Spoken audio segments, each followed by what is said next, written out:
In today's video, I'm going to teach you how to set up email to case in Salesforce, a key feature that can significantly streamline how you handle customer inquiries. By utilizing email to case, you can automatically turn customer emails into cases, helping your support team manage and prioritize work efficiently. If you're ready, let's get started. First, let's navigate to the home screen of your Salesforce account. Here, we're going to introduce you to setting up email to case. Once you're on the home page, the next step is to click on the Quick Settings icon, typically found in the upper right corner of your screen. This will open a drop-down menu where you should select Open Advanced Setup.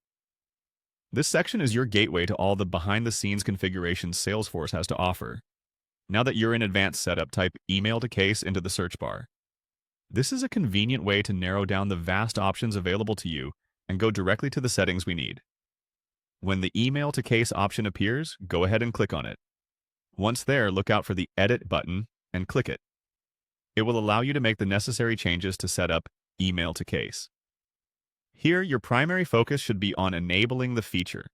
You'll see a checkbox labeled Enable Email to Case. Check it. When you enable this feature, it allows you to automatically convert emails into cases and efficiently manage customer requests in the Salesforce system.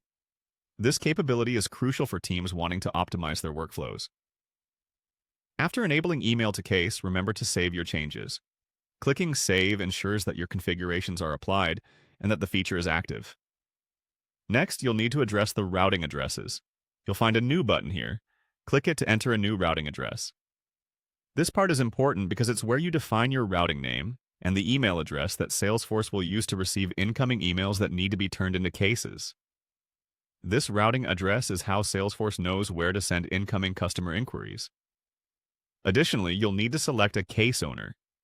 This is the person or team who will be responsible for handling these cases.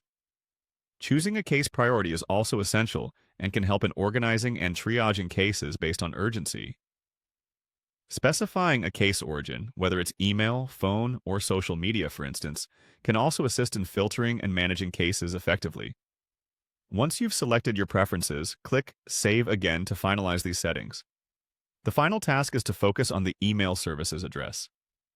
The email services address is an automatically generated email that Salesforce uses to capture incoming messages.